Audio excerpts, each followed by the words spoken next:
Okay, we're back. This is part 2 of the interview of all driver interviews with my daddy, and good chunk of this one's going to be with my mama. Oh my! So, all right. So let's get back to it.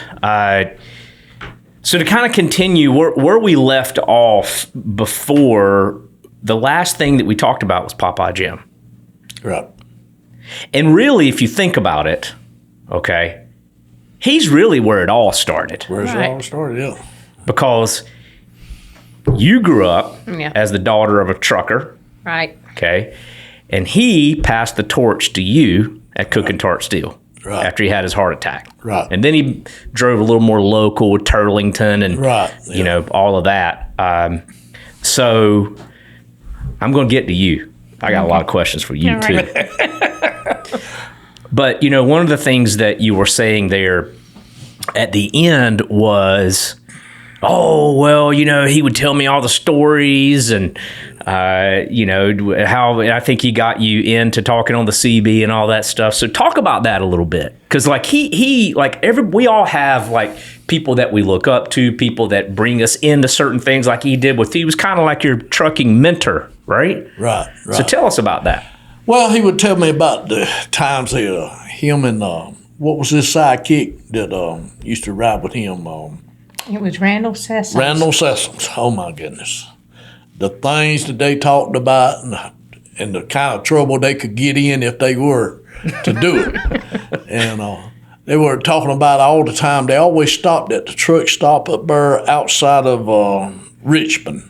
On the other side of Richmond is where they'd stop and get fuel and change places and such as that. And he said that they would be, they'd do a little prank on each one of them every time. They'd all the time keeping something going all the time and making it fun. You know, instead of a job, it was a job with a little bit of fun involved. And, getting a load from here to there was part of it and all. But it was very interesting on some of the stories that he used to say. Yeah. And all. But it was very interesting.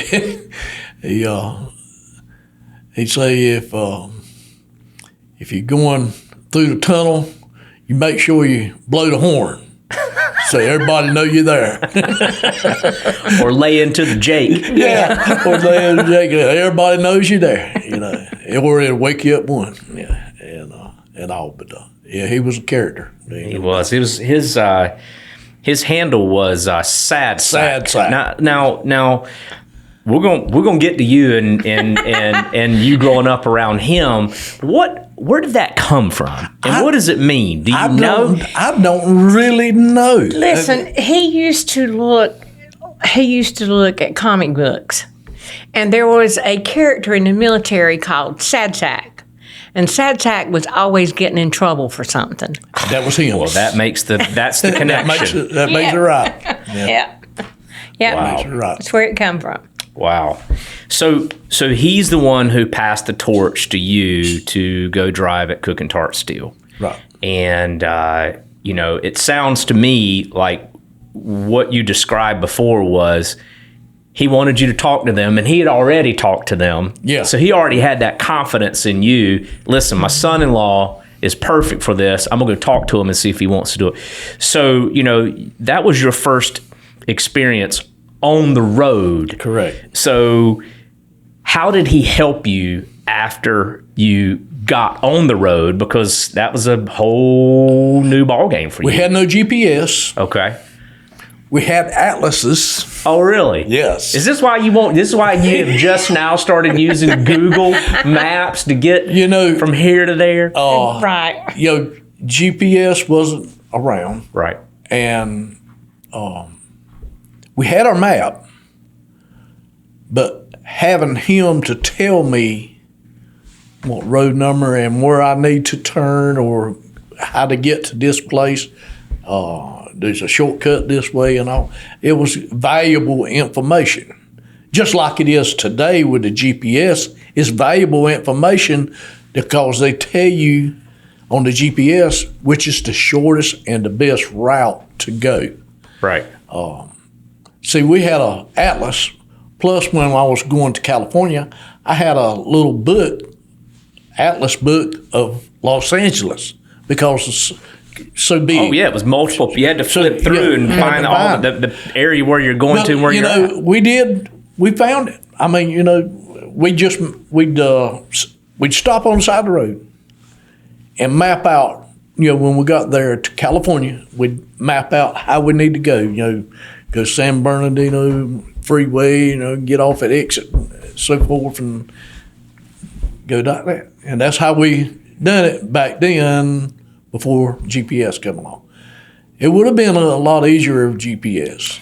I was old school, You may still be old school. I mean, most of the time, if you go to a place and you'll remember how to get back to it. That's my theory. And if you With go there a him. lot, you can go there with your eyes shut in your mouth. That's why it's a challenge to him not to use the GPS. Well, and and there's also, it seems, and I know this is true, there seems to be a sense of pride, particularly in you. Yeah. Because whenever we were at Mount Airy a few weeks back, you were like, go to 77, and then if you go here, you can't come back. And I mean, it's just, I like to give you a hard time about it. But I mean, if you think about it, I mean, obviously this was how you navigated for years and years and years and years and years. Yeah. He still has his atlas. Yeah. I got it somewhere. Yeah, I got it somewhere. When I also remember being on the truck with you and you having that big thing up and stopped, like plotting your course there. Now, what about how do you remember? How do you know? Like when you look at a new map and you're like, all right, I'm in Little Rock, Arkansas, and I got to turn here and here and here. What did you just jot it down on like a little notepad? And I put it in my head. And, I remember the numbers of what I needed to do, and that's the way I done it. Because you can't drive down the road and look over your atlas, or you. Well, that's a good point. That was what you had to do, and there was a few bad turns. I mean, wrong turns. Didn't want bad turns, but missed turns. Right. Put it like that, and but you didn't make it, but one time, and then you'll remember the next time. Right. Have you ever gotten stuck? Because, you had mentioned going downtown here, there, and places like that. And we all know that trucks really have a tough time in downtown situations. And I've come real close, but I've been. So you haven't really gotten stuck where you had to get help. I've been real lucky. I've come real close, but. Have you had situations where I'll frame this for you a little bit? So Justin, my buddy with the big long beard, he was telling me one of the things that I took away from his interview was that we as drivers all need to stick together and help each other. And he gave me a situation where he had a new driver that he ran into at a truck stop, was just having a time trying to back his truck in.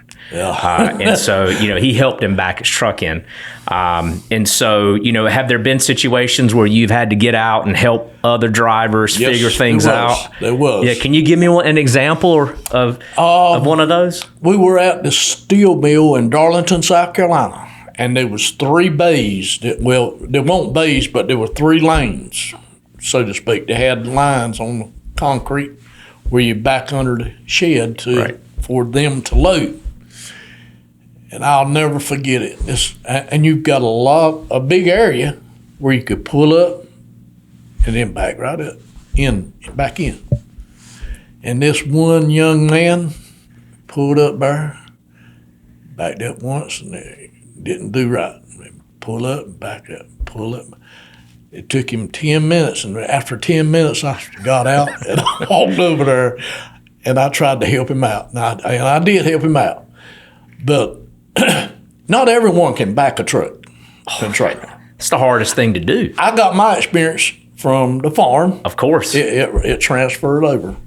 And I had a guy working with that was riding with me at Prestige. And at Prestige, you had to back the trailer in between the houses to the loading chute. And this guy had been to school and everything. And I was backing the trailer in. I just backed right in, pulled right back up to the chute. He looked at me, he says, "You do that like you were driving forward." I says, "Well, I've done it enough. I ought to know how to do it." I says, "But the main thing about backing up, you can't turn your wheels too much. Just a little bit. If you start turning it to the right and then turn it back to the left, and you're going against yourself. You just got to not to be so fast of turning it too hard, But, there's a few things here. So I mentioned when I worked at Prestige, I was able to go out and get those feed trucks and hopper bottoms and drive them around, and I could back them in line. Yeah. I don't know a single time that I couldn't do it. And I'll tell you where that came from. Backing a tobacco harvester with a trailer full of racks up to the barn. Right. If you can back a big old harvester with a trailer back up to the barn, because and it's usually the last one. Right. Usually the last one you back it up there. Because, and then I look at these doubles and these triples, and I don't know how those boys do that. But but again, it gets back to the farm.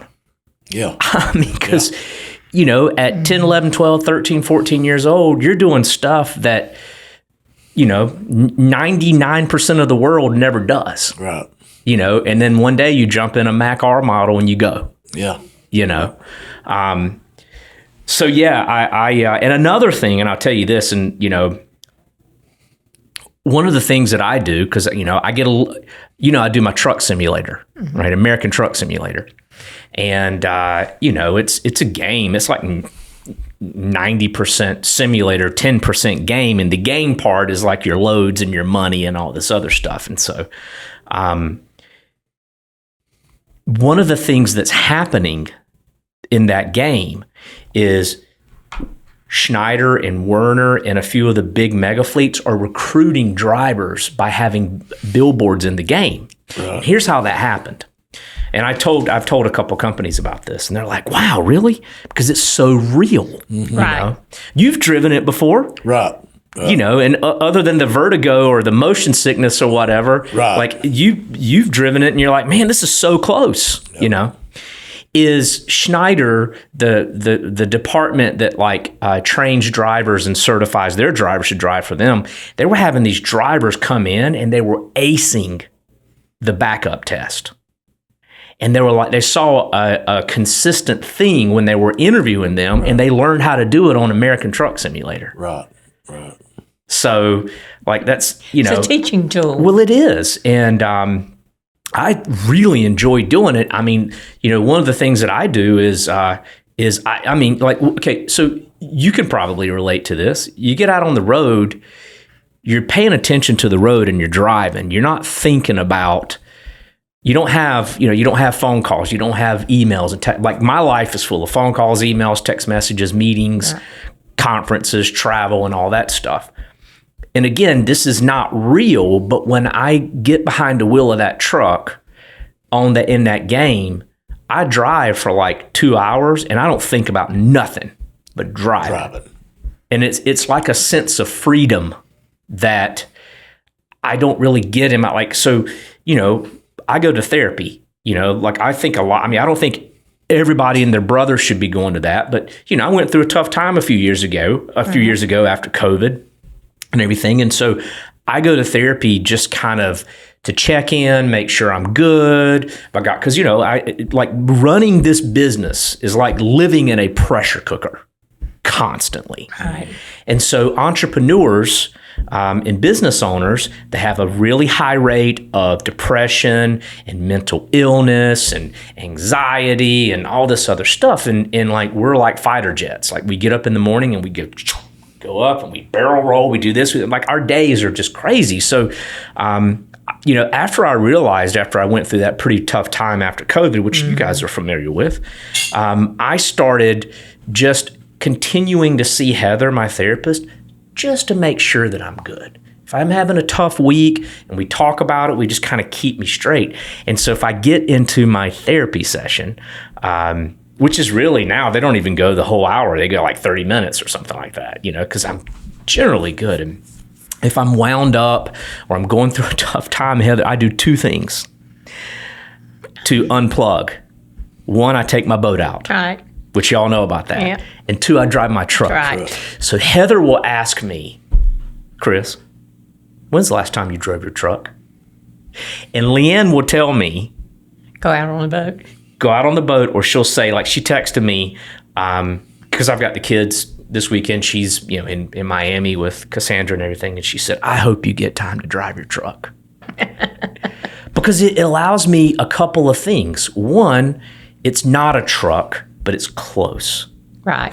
It gives me a little slice of what I always wanted to be, right? And two, it gives me a Outlet. break. An outlet. And so talking to Justin, I kind of connected those two for real. When Justin's like, man, you get out there on the road, you're free. There's always worries, but it's like you're not worried about. You get a break from your life, and is that what it's like whenever you're out there? Now, of course, you were there and we were home. Right? Yeah. So there's always that worry about how she's doing with us and you not being there. And Lord, I remember times where there was some scary stuff that had happened. But what does it feel like to just be out there? It does feel free. It does. To be able to see how beautiful this country is and getting paid doing it. That's the thing. Is getting paid doing it. Yeah. Seeing how this country is. Get to meet interesting people. I remember, we was in Tacoma, Washington one time, and we were unloading, and we walked down the street to get about a breakfast. And it was breakfast time, and this guy at the dock said there's a little grill right down the street. So we went down the street, walked in. I looked up at the thing, and it said grits, eggs, country ham. I said, oh. In Washington? In Washington. Wow. The man was from North Carolina. Well, that explains it. Remember they used to call it country ham and city ham? Yeah. Yeah. And it was, you never know who you're gonna run into. Always, every part of the country's got their own twang. Accent. Dialect. Yeah. And when I was in California, lots of times I would, said whatever I said to this person, they say, "Will you say that again?" I love to hear Southern people talk. Did you throw a thang in there every now and then? I throw a little and a extra yonder? in it when they say that. But it is very interesting, to be free to see the countryside and getting paid for it too. That's a common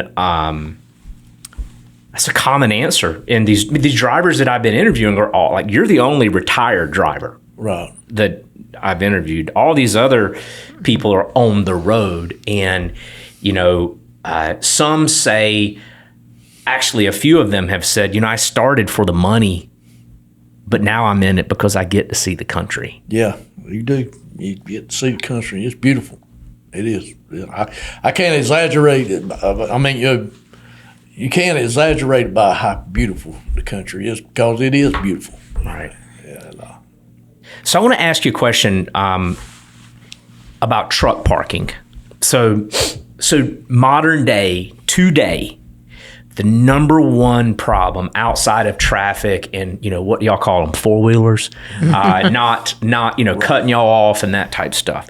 truck parking is the number one problem. It is. There is, like, I don't know this to be true. I don't know the exact stats, but it's like one available space to every 10 trucks. Now, of course, the majority of those trucks are moving, but it's still a problem, the biggest problem. So was that a problem back then? Has it always been a problem? Always been a problem. It's always been a problem. Because, you had mentioned like parking off the side of the off-ramp or on-ramp or whatever. But like, how did you back in the day identify where you could park? Like, how did you keep track of all that? And how did you find? You had a sense of were you good locations. Yeah, that's it's just based on experience, right? Like, because particularly if you run the same lanes, right? There was there was a big truck stop out there in California that's where I always stopped at before I went in, and then when we went in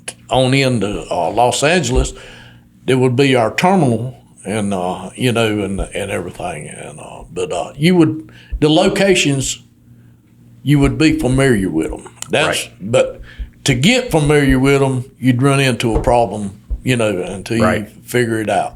Yeah. So you'd run into a parking problem, and then you'd find a place to park, and then you remember that place, and then that's right. It'd come back. And I guess some of that is logic, like, and I'm sure it's some of the stuff that these guys use today, and now there are applications, because it's such a problem. Like one of them is called Trucker Path. Do you know how Waze, the navigation, works? Like it's navigation, but are you familiar with Waze? So it's a navigation that's just like Google Nav. Actually, Google bought them.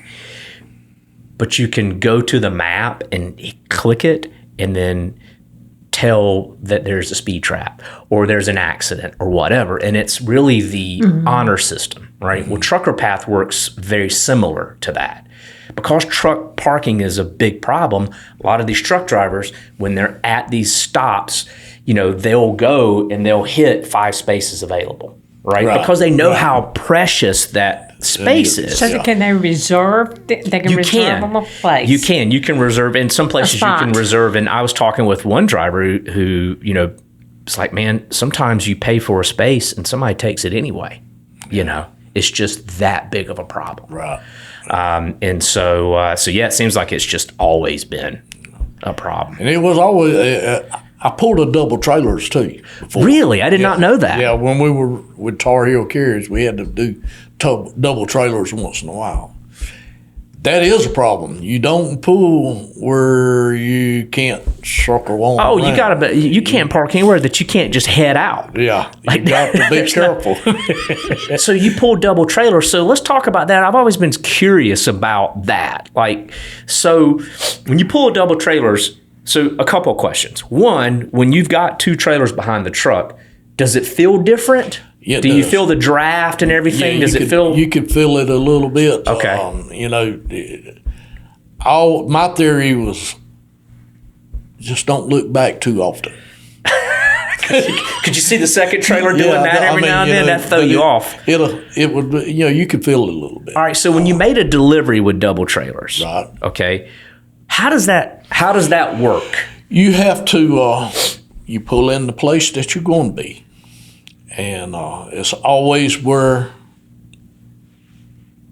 the warehouse grounds where you can pull over to the side.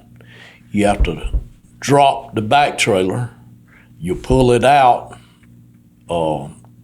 and that set of wheels come with you. Right. Once that set of wheels come with you, you got to pull them over there to the side, unhook them, unload what you're hooked up to, drop that, hook up to the other trailer, and back in. So it's like a 4-step process. Yes, it's a 4, yeah. So you pull in, you unhook your first trailer from the what do you call that? That's a set of wheels with a 5th wheel on it. It's like a dolly or something. That's all I can say. So you pull that over, you unhook that. Right. Then you unload the first trailer by backing up to the dock. Right. Then you unhook from the first trailer. And go hook up the second trailer, back that up, unload it. Then you hook up the dolly. How do you hook that dolly up? You have to hook it back up. I mean, you back up to it just like backing up to it, just like you would. Good night. And then you see some of these guys doing triples. Yeah.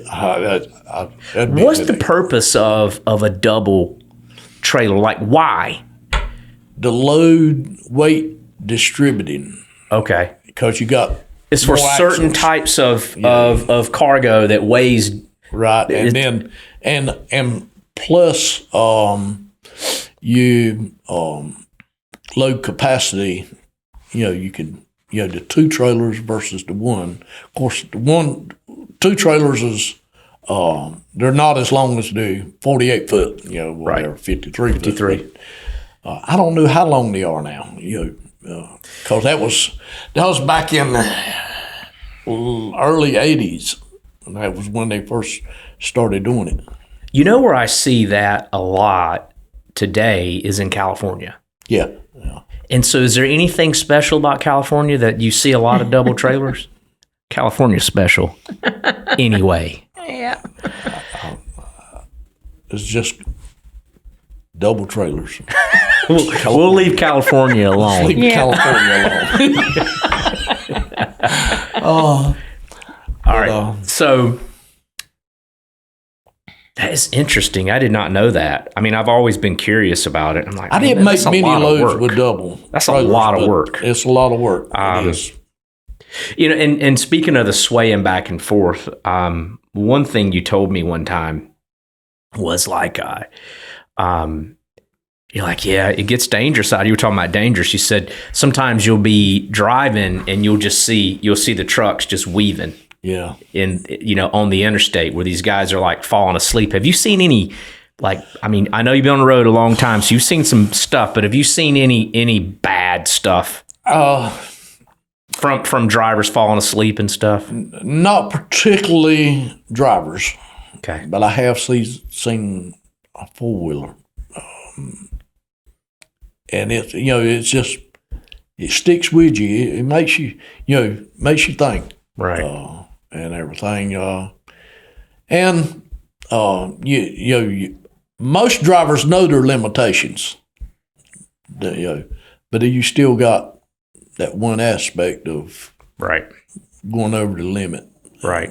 And all. Out of my 40-some years of driving, I've had one accident that was my fault. Well, one accident, really. Well, it was, but I had a load of tobacco coming back from Kentucky. I had just come down Fancy Gap. This was before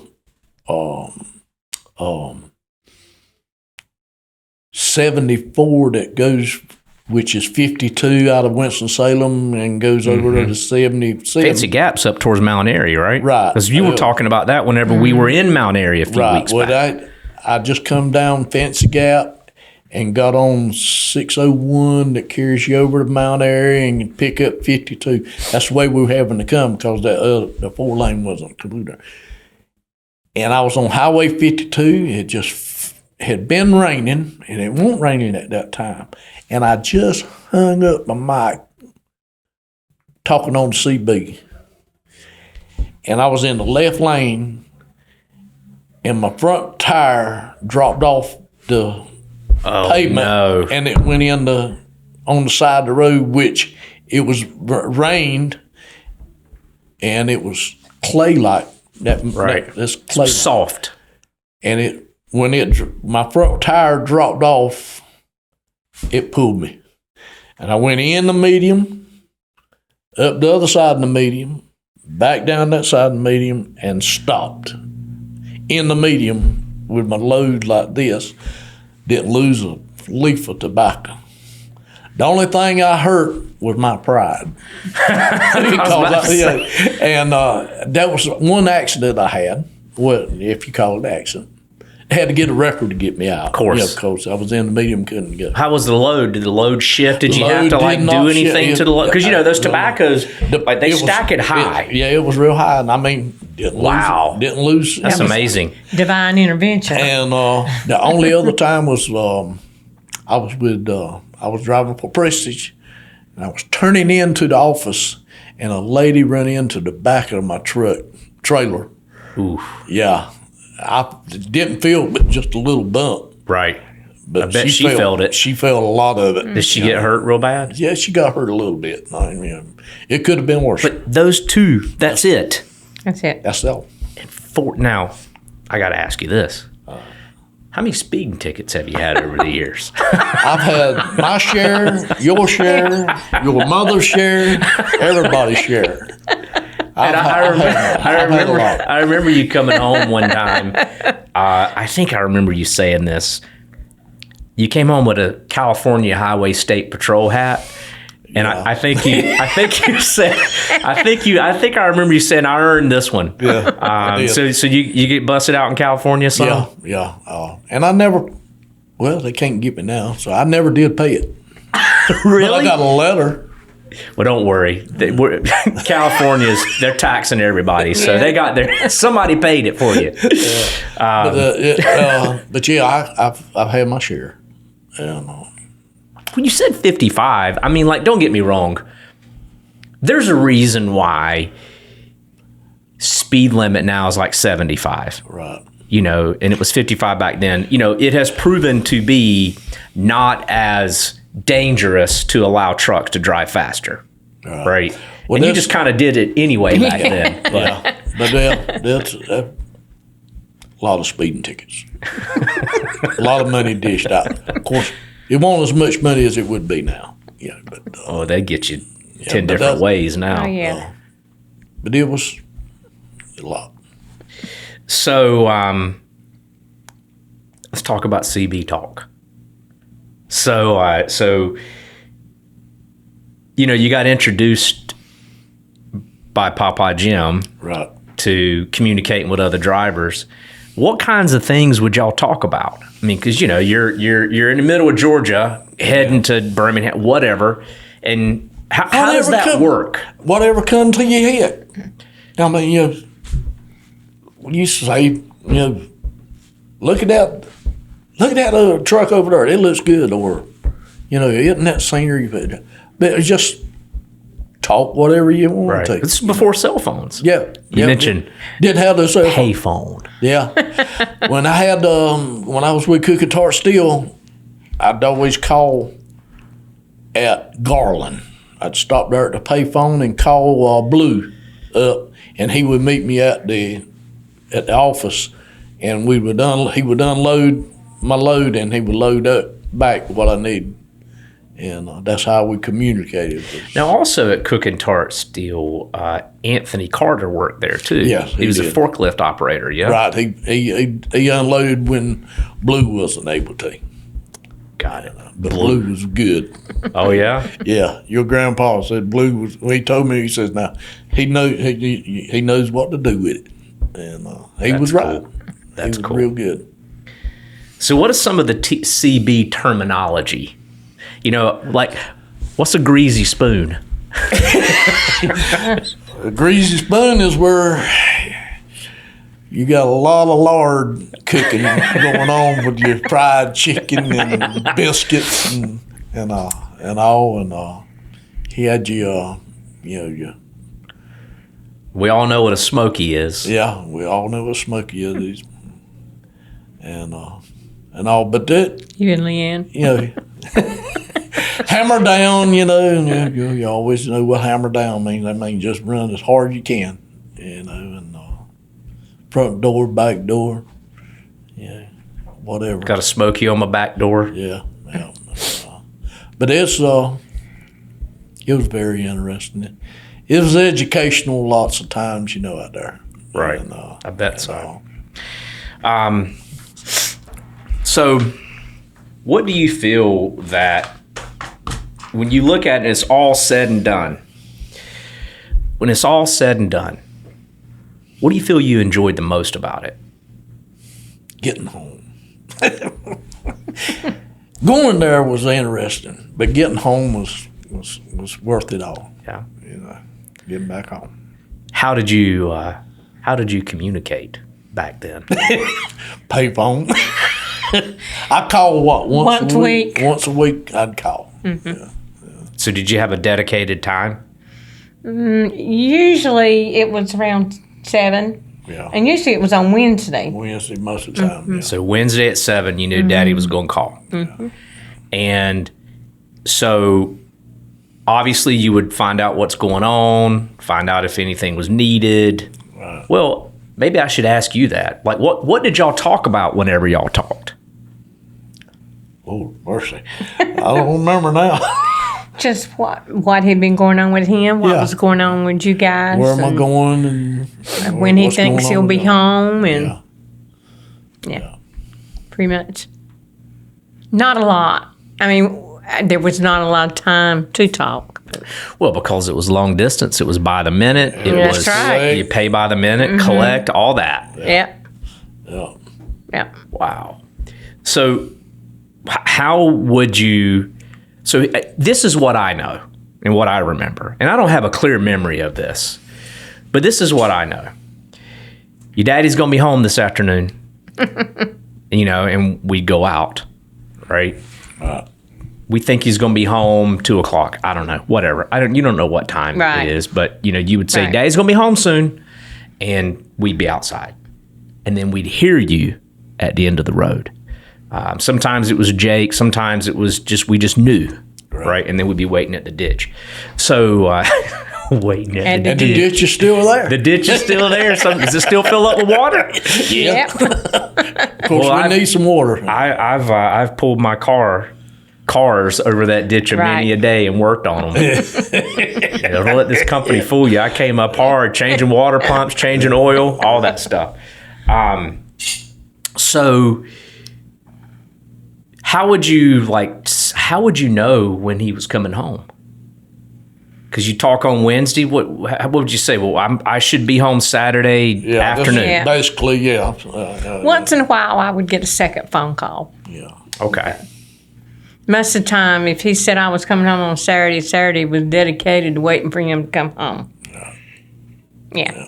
And that's still the case today. Oh, yeah. Except for there's more visibility. There's more, like you can know Right. that Daddy's going to be exactly. home Saturday at 2:00. And the technology and you're able to allows you. see Daddy coming home at 2:00, and you're Right. down to, he'll be home in 10 minutes. Right. Kind of deal. Yeah. What advice would you give a modern day truck driver that is looking to get into long haul trucking after they've done all their training and all that stuff? Right. First of all, get with a good company that treats you fairly and look for what you want to do. Do you want to go all over the country or just in part of the country? And what you want to haul?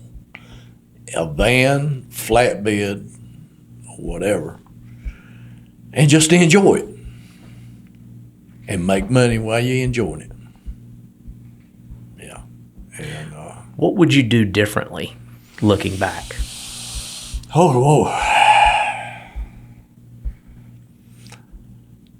I just might, if I had my time to go over again, I would have your mama to have her CDLs. And both of us ride Team together. drivers? Yeah, team driver. Well, there's a few things. Oh, A few things So I remember this one time that it's the only time I can remember that you went with him and Leela came time. and kept us. Right. And y'all were gone for I don't know how many days. I was a kid. I don't remember any Because track we of went to time. California. So y'all went to We California. went to Yeah. California. Yeah. Okay. Yeah. All right. So how many times did you go with him off the top of your head?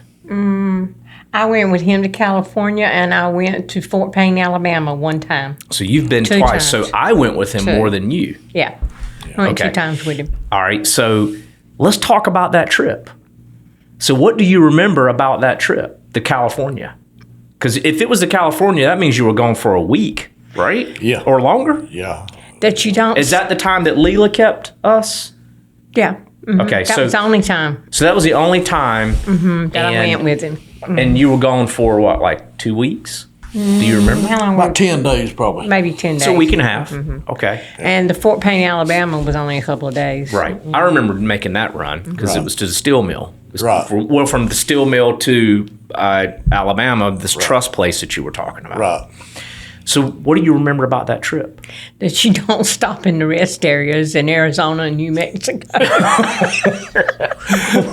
Why is that? Because rattlesnakes Rattlesnake. Rattlesnakes. in the rest You had to in the be careful. bathrooms. Yeah, you had to be careful. Yeah, in the rest. Really? Yeah. Yeah. Yeah. You had to be careful. Rattlesnakes in the restrooms. Yeah. That's interesting. We went to when we went to California. We went to we had a layover the weekend, and we got a motel room, and we went to tour the Queen Mary, the ship, the Right. Queen Mary, and it was my first experience with Los Angeles. And even back then, there was a lot of purple and pink and green hair, and people Really? just In the 80s? yes. Well, I mean, I And- guess it's okay. It's believable, Yeah. particularly because it's California. But anyway, And we went down the Hollywood Walk of Fame where the stars were at, and it was so nasty and so dirty that we decided that we weren't going to get out anymore. We stayed in the motel, and let's see, we bought a little thing, We little went to small grill, and I cooked steaks on the grill At the motel. we Instead of bought a going- disposable grill, Yeah, and we stayed in. We stayed until Monday morning, yeah. but But that's it was not nearly what I thought it was going to be. right. We saw the Hollywood sign on the hill, but it was a disappointment. Yeah.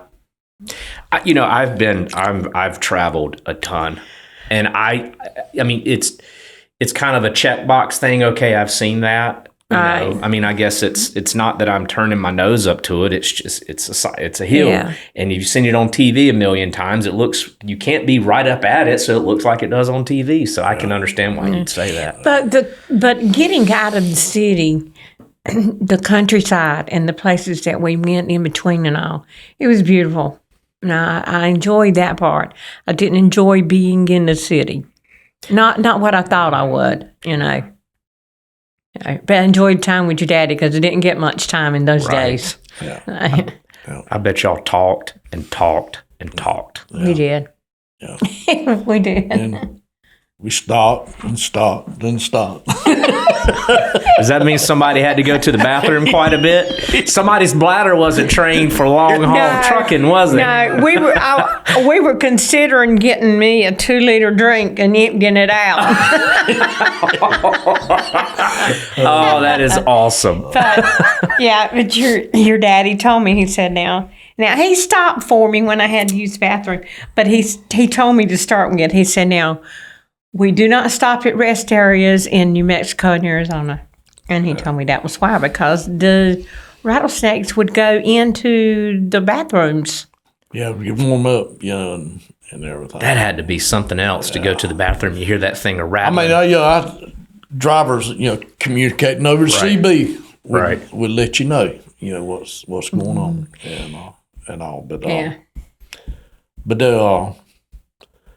but you did when I was hauling cigarettes, I wouldn't tell nobody what you had. Oh, it's a valuable load. Can you imagine how much cigarettes back in the 80s? Can you imagine what a load of cigarettes today would be? Oh It's man, those things were outrageous. they were like $1 or something back then, Yeah. right? Or maybe less. Yeah, I do remember this. I remember when gas was like $1 Yeah. at Go Gas. I Remember that in when Clinton? Yeah. I remember when it was 23 cents. Wow. What is a pack of cigarettes nowadays? $4 or $5 a pack. Wow. I don't know. It could be I even don't more really than know. that. A pack.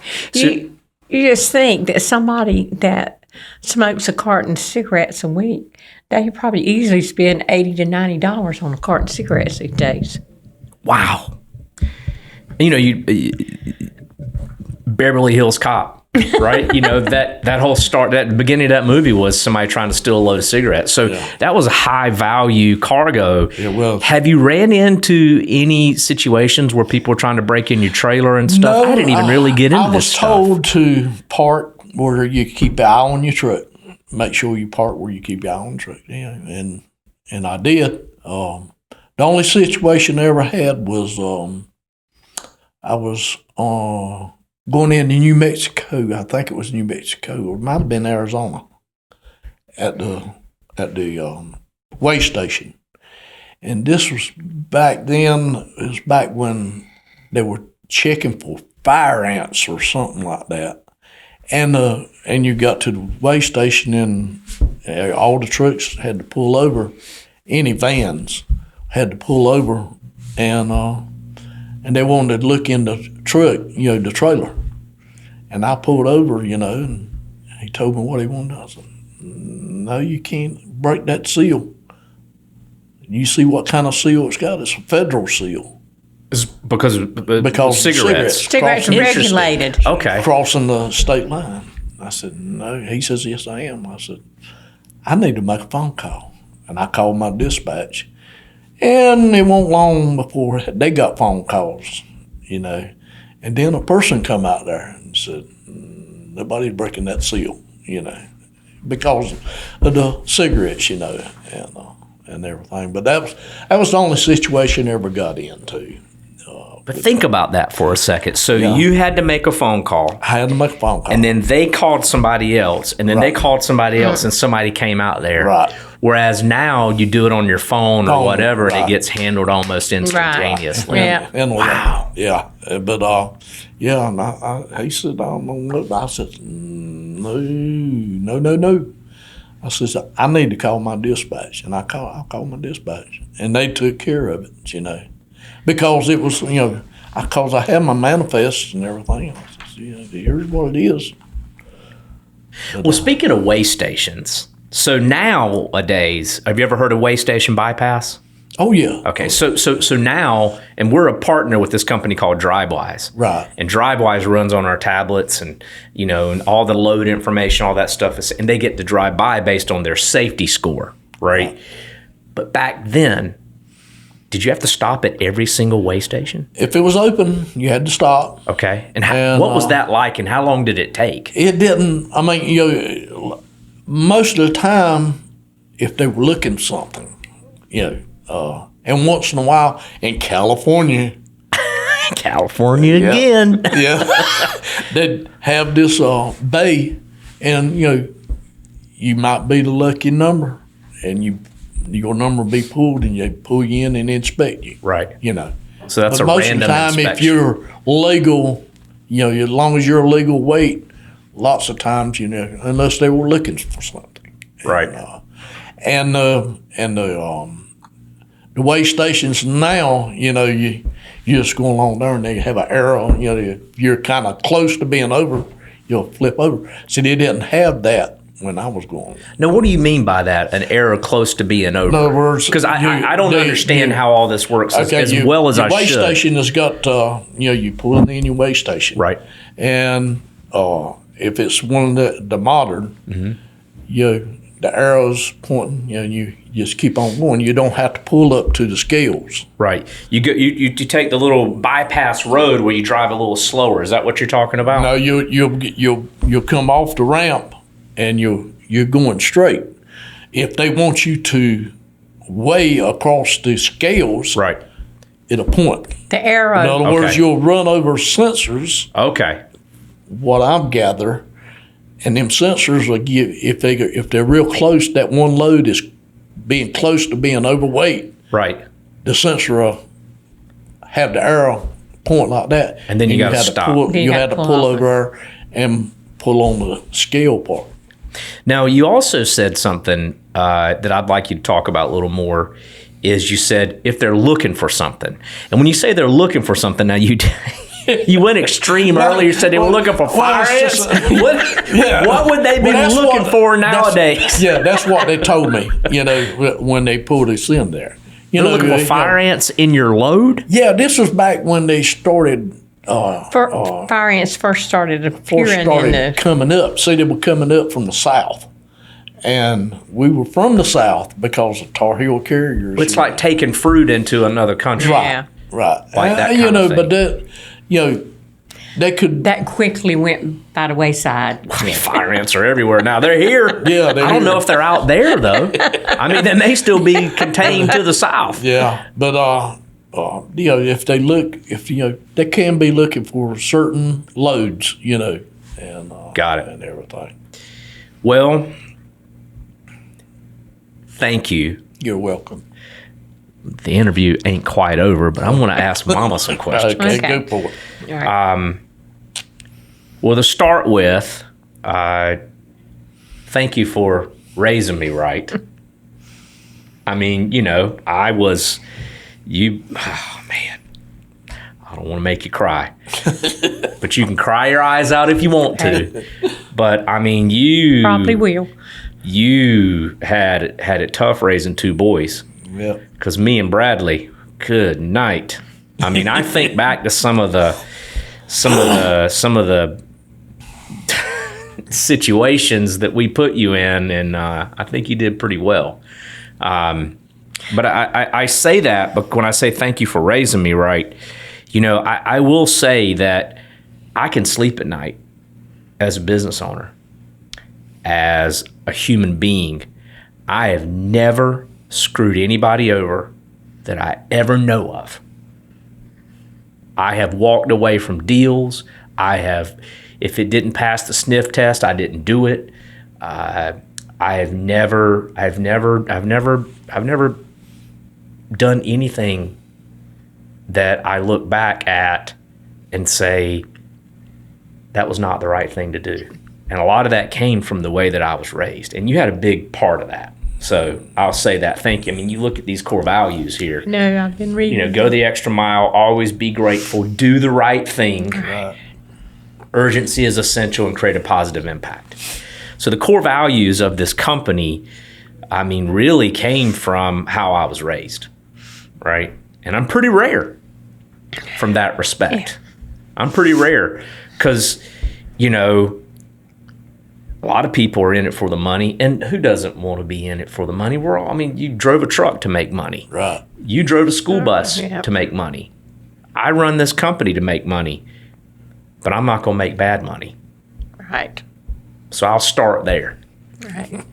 Now, I want to talk about, and I want to hear from, and I've never really heard your story pre Daddy being a truck driver. So let's talk about Papa for a minute in your childhood.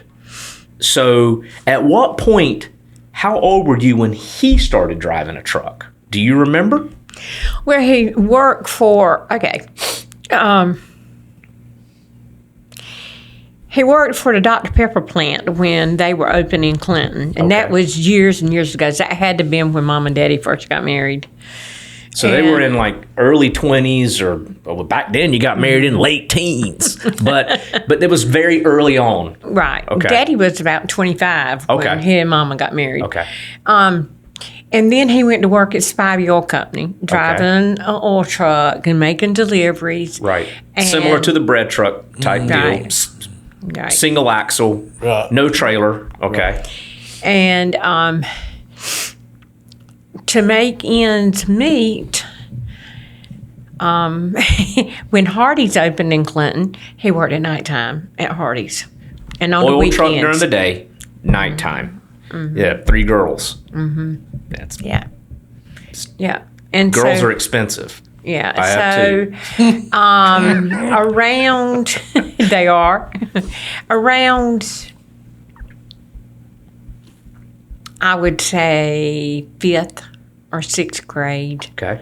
is when he started driving. So you were 10, long 11, distance. 10, 11, 12 years old. He started driving long distance. Okay. Yeah. Now, what I remember him having two truck driving gigs or careers or jobs.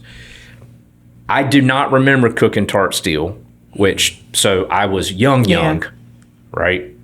But I remember Turlington Lumber Company, and then I also remember he worked for Lock Faircloth. Right. So Turlington That was was more in his- regional, and that was after Cook and Tart Steel. Right. And then Lock Faircloth was just local, Right. right? Right. So what was his first trucking job that you remember? Lundy's. Okay. So he was hauling bacon. I assume Whatever. pork products. Yeah. Pork product. Okay. Right. All them bacon. And that was over the road, long haul. All the time. Okay. A lot of New York runs. Right? Yeah. Okay. So you drove for Lundy's for, I don't know how many years. I can't remember. but it was a lot of years. And then it was Cook and Tart Steel after Okay. Lundy's. Okay. So your childhood, or at least from 10, 11, 12 years old, see, Could have like, been a little younger than that, but so like you came off the road when I was around 11, 12 years old, something like that, 10, 11, 12 years old. 83, 86, I mean. 86. Okay. So I was 86. I was 10, 11, I was 11 years old. Yeah. Right. So going into middle school. So my timing is about right. Like as a Right. kid, you don't really remember. Right. Time. It was 86 when Okay. All right. So you were already kind of conditioned for that right. life. Exactly. And You'd been there, done that as a child. right. Okay. So how long was he gone in these trips? Was it same thing as him, like a week to 2 weeks sometimes? He usually came home. He usually came home. He would be gone for like 2 to 3 days, and he would come home for like a day, Okay. and then he'd go back out again. And it just didn't, it was whatever the pattern fell on. It could be weekend, it could be during the week, Right. but yeah. So those types of runs would be, did Lundy's do backhaul? Or would they come back deadhead? Some of them will get back home, I think. Right. But they were teams. Like I said, they Okay. were teams. They'd leave Clinton, and they'd have to go to New York or Boston, whatever. It was mainly And northeast. they'd go up Mainly and come northeast. right back. And, go up and come back. And they might make 2 trips before he'd come home. In other words, he could come back into Clinton. Instead of going home, he'd load right, Load right out. back up because right that's where the back out. plant was in Clinton. Yeah, Right. and they would. All they had to do is drop the trailer and hook Pick up the other to a one new up. trailer and get back right back. Got it.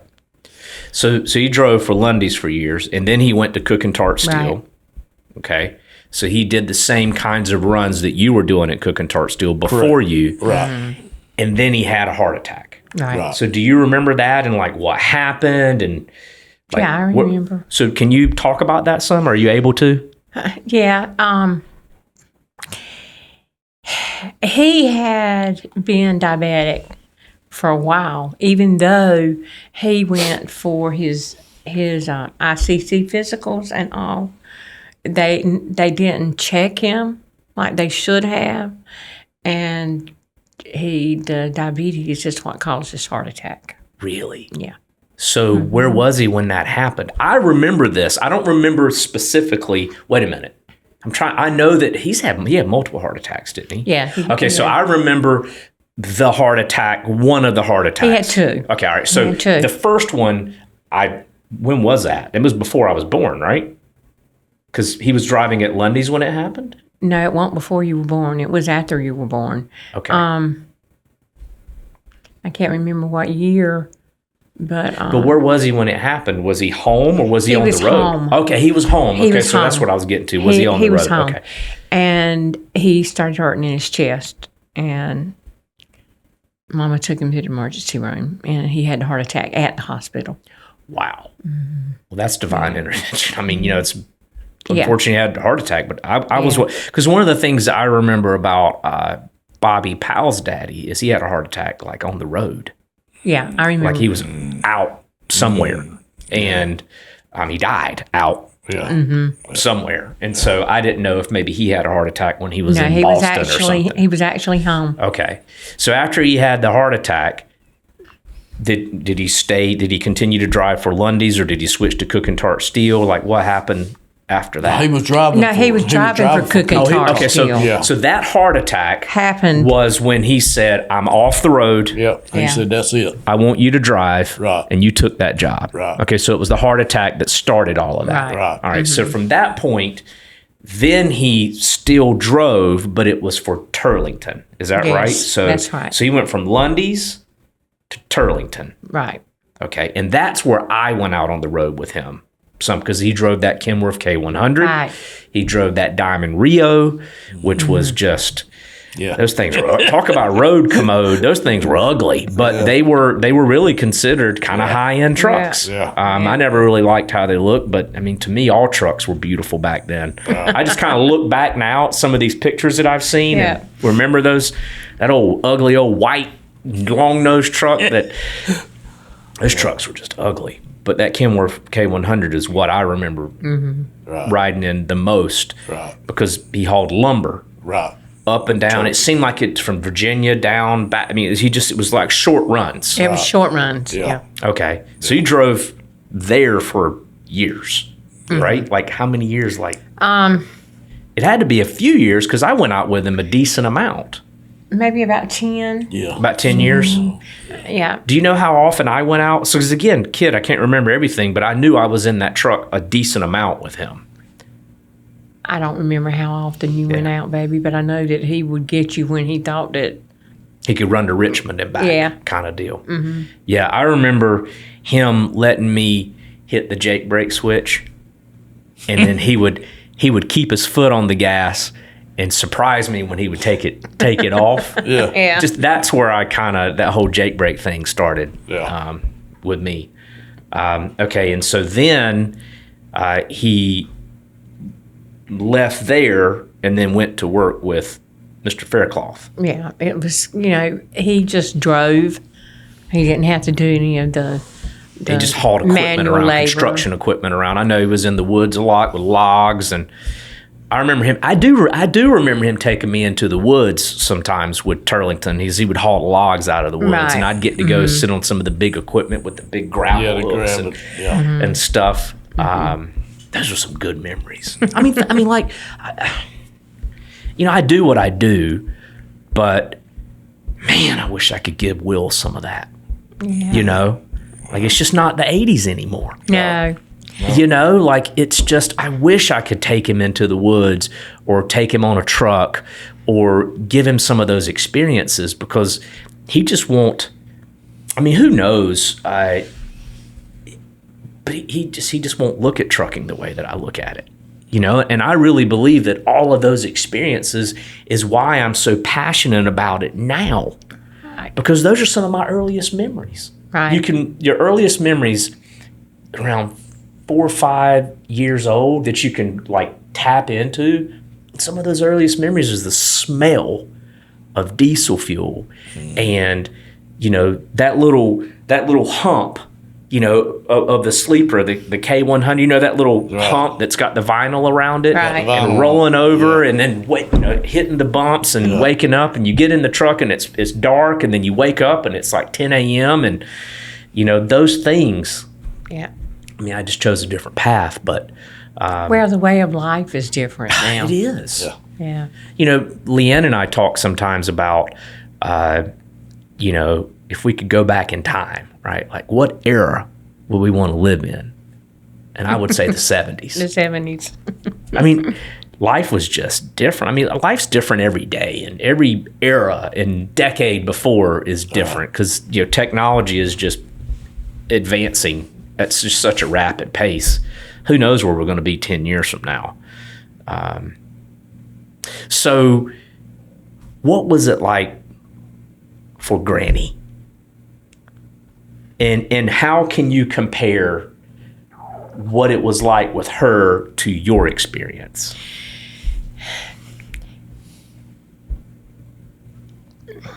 The life of a trucking family, because it involves your whole family. It's not just you. It involves your whole family. It's not one that a lot of people can endure. Takes commitment. Yeah. Yes. And it was easier for me because I was a product of that family. Right. And I knew what to expect. And I knew there were going to be long runs, and there were going to be times, sometimes at night, that I would sit up after you guys went to bed, and I would just sit in there and, and just pray for your daddy and make sure he's safe, and then you would bring him home safely.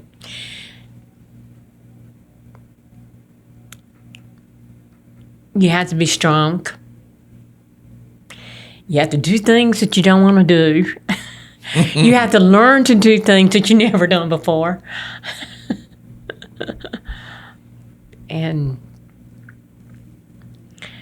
it's kind of like, when you say your marriage vows, and the better or worse, that's a part of it. And I'm not going to lie and say that there weren't times that I wanted when he called to say, I need you to come home. But I couldn't do that because it had to be his decision. And I understood the calling. Understood.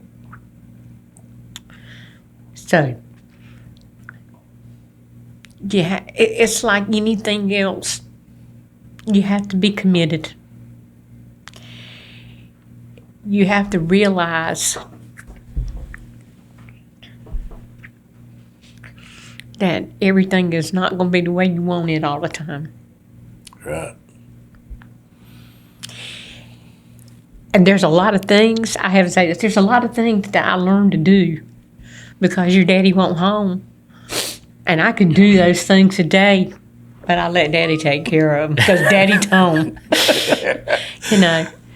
But having come from a trucking family, I understood and I realized what it was all going to be about right in the beginning. When he told me that that's what he wanted to do, I never told him no.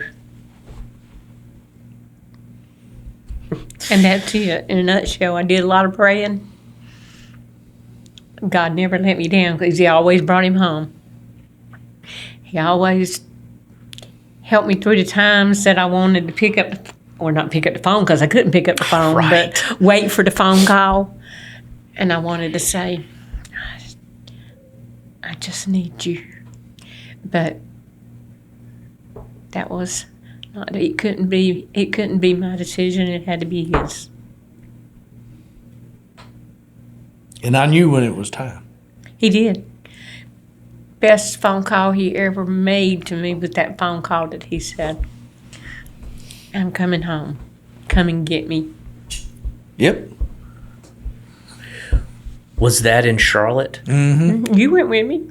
Yeah, you and Bradley. I left with you and Bradley, and I went and got him. Yeah, that was it. No GPS, no nothing. An old Thunderbird. Thunderbird.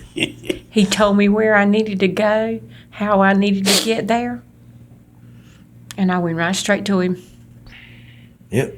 And I don't know if you remember this or not, but after we got you, we stopped at a pizza place. And we said that was the Monroe best pizza we ever ate. Because you were the happiest you've ever been. Yeah. It's difficult. The life is difficult for the trucker and for his spouse and children that are at home. Yeah. But it's a commitment too. And somebody has to do these jobs. Right. So that the country can move. Right. And so that's what you have to do. I said I was going to try to keep it together. But one of the reasons why I do this is because I remember you being gone. I remember you having to do the things that you're talking about. I remember going to the tobacco fields with you. I remember I remember the void. I remember all of that. And so I look, technology's changed. It's better than what it used to be. That's right. Right. But nothing can replace your parent being gone or being away from your children. Yeah. And so all of these drivers, they still do that. Right. And so that's why I decided to really focus everything that we can on doing everything that we can to make these drivers' lives easier. Right. Right. Exactly. And the technology's there to do it. So our mission is, let's give them access to the tools so they can see their kids and, do FaceTime and do video calls. Right. If it would have been so much easier, it was hard enough, but it would have been so much easier if we would have been able to do a video call to see each other, And then you just get, because it's expensive, because we didn't have a whole lot of money. We know that. Yeah. And times got tighter whenever you got off the road, because when you took a pay cut Right. to come off of the road. Right. So let's talk about that for a second. So what happened? When did you know? Do you remember the event, the drive? What happened when you said, you know what? I'm done. I'm coming home. Do you remember what happened? And Lord changed my mind. Lord changed my mind. He had something else lined up for me. And it was, it was all him. And he had something lined up for me, and it was Precious Farms. And working for them, I enjoyed it too. We had to, like I say, at first we had to cut back on our money, but Of course. came through. Yeah. So I want to talk about two types of changes here. Uh, So one, how did things change when he went over the road? Now we know the obvious answer is it got harder. Yeah. So how did things change? Can you talk about that? Well, yes. I had to be mother and father. I did. And I didn't do everything right. I made a lot of mistakes. I had to learn to be more dependent. Not dependent on him, but I had to learn to be, let me rephrase that. I said the wrong word. Independent. Independent. I had to learn to be more independent because it was on me. And I learned. And I had your granddaddy, but your granddaddy was, he was starting to have a lot of his medical problems and stuff. And I tried my best not to call on him unless I had to. And I did everything that I could do. And if there's something came up that I couldn't do, I would call Danny. Danny would come and help me out. But I always tried to make it a last resort. That I tried to do it, You mean whenever a snake got in the house? Yeah. More than one time. Yes, y'all, I grew up in the country, in the woods. Snakes got in the house. I remember Frankie Carter came over. Yeah, he came over to help me. That was one time. There's like 3 times snake got in the house. Anyway, so you ended up having to do a lot, right? Yeah, but I did a lot of praying, and the Lord helped me get through it. Yeah. And things came up, and sometimes I could, it was hard to be everywhere I needed to be when your daddy was gone, especially when I worked and, and you boys had things going on. And, I had to juggle a lot, but I made it. And I loved your daddy, so I won't go anywhere. Now let's talk about how things changed whenever you decided to come home. Because you were married, you were home every night or most nights. You probably had an overnight or two away with the paving company. I don't know, but you were generally home. Yeah, and then you're gone. Yeah, right. So you got used to doing all this stuff. So what was the adjustment process like?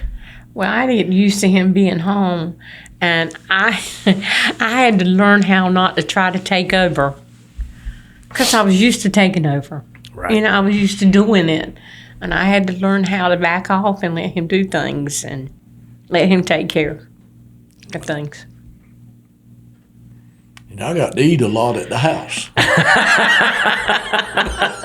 No more greasy spoons or portable grills. Yeah, but it was very nice to be back home. Yeah, it was worth the pay cut. Oh yeah, it was. Yeah. And no more stressed out about getting your load there if something was to happen, if you can't get it there on time, and of course we had to get our load there with Prestige Farms also, but want long distance. It was right in the community and all, but it was nice to be home. Yeah, very good. Yeah. Well, I know when you came home, I was difficult. I mean, it's now that I'm a daddy. Gosh, this is coming to me right now.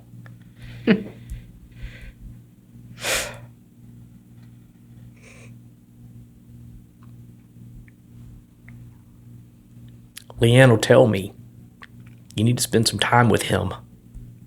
Yeah. I've been gone a lot this year.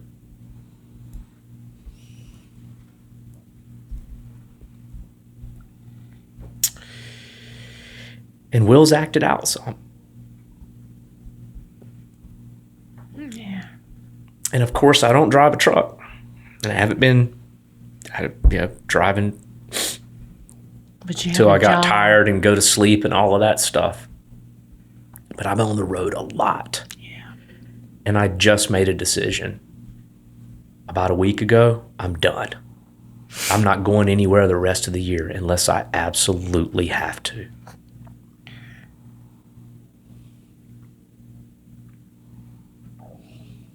And I can understand where you're coming from about you having to make the adjustment to allow him to step back in and do things, because me and Leanne are going through some of that right now. Mm. It's not a problem, but it's like I come home and we get up in the morning and she's like, pop, pop, pop, pop, pop.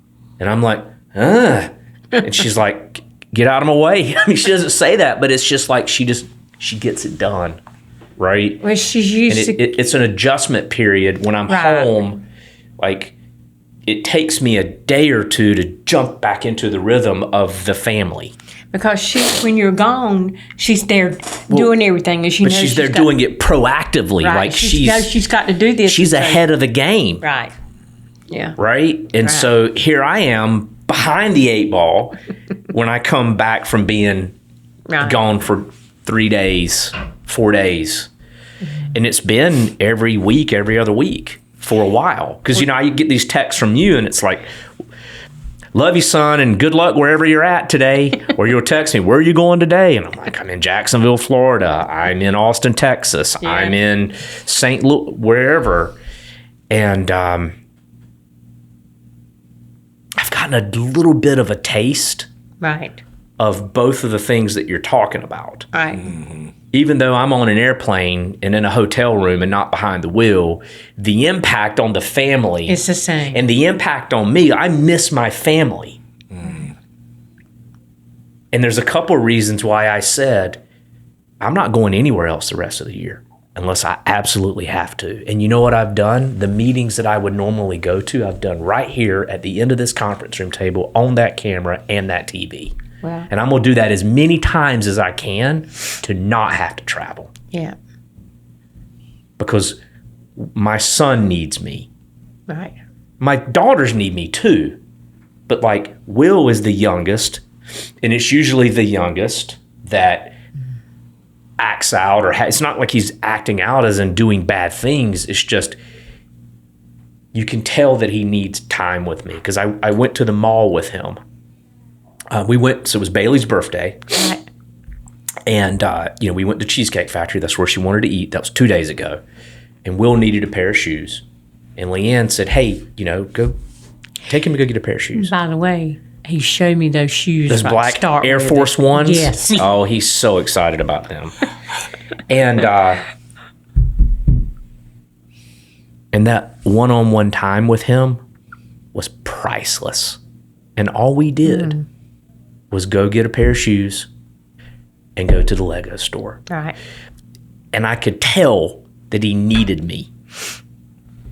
So I look at that, and I look at my travel that I decided I'm done, and I look at, the fact that Leanne's had to do everything while I was gone, the fact that you had to do everything, and you were missing. And I'm like, this is what these drivers live through, and this is what these families live through. Right. And it's never ending. Right. Right? It's never ending until God speaks to one of them, or something bad happens, or their marriage is about to fall apart, or their kids are cutting themselves, or whatever they do these days. I mean, all of those things. Right. And this is what they go through on both sides. Right. Yep. Just so we can walk down the aisle at Walmart And buy what we and want. buy a jar of peanut butter, Yeah. or pull up to the gas pump and fill the car up. Exactly. Exactly. And so, And the thing about it is, they can't stop because the country will stop. If they in stop, 5 days, it'll be the country will riots. stop. Like, we are teetering constantly. The supply chain is teetering constantly on 2 days before we run out of something that's Exactly. critical. And, so those that are still hear the calling,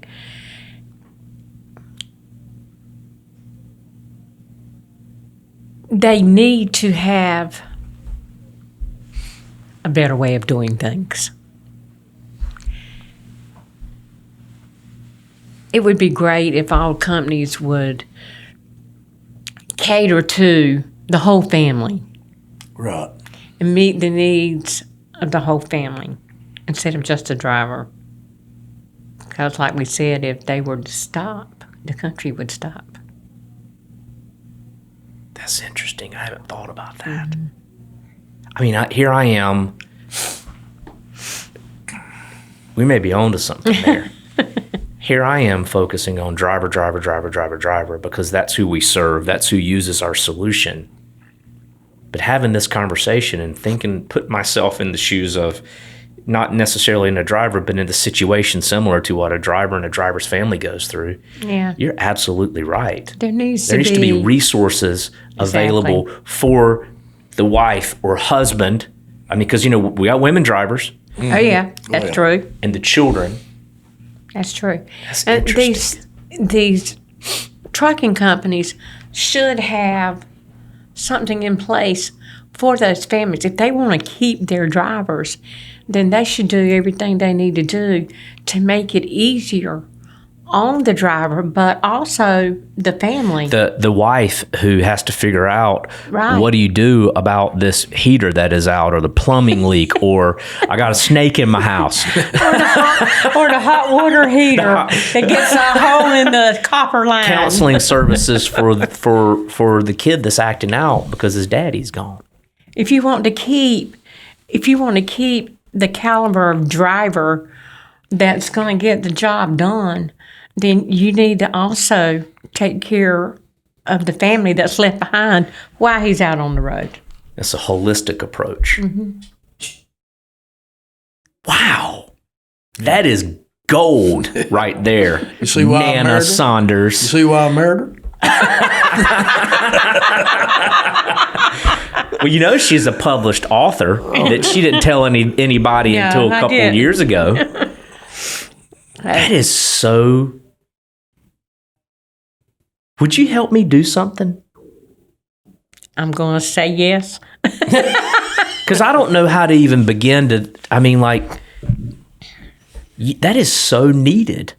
It is. I mean, so and needed. I don't know what I can do, but I know that my focus has been the driver. But why can't we focus on the whole cast of characters?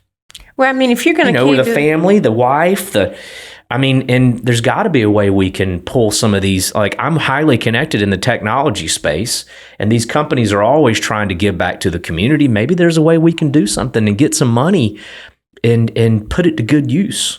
Well, if you're going to keep the caliber driver that you want in your truck, then you need to cater to everything that involved. Well, the family and the driver, because the family is such a huge part of that driver being in your truck, if that makes any sense. It makes total to you. sense because, I mean, we're looking at both sides right here, coming from experience. So, wow, that was pretty powerful. We're going to take a quick little break.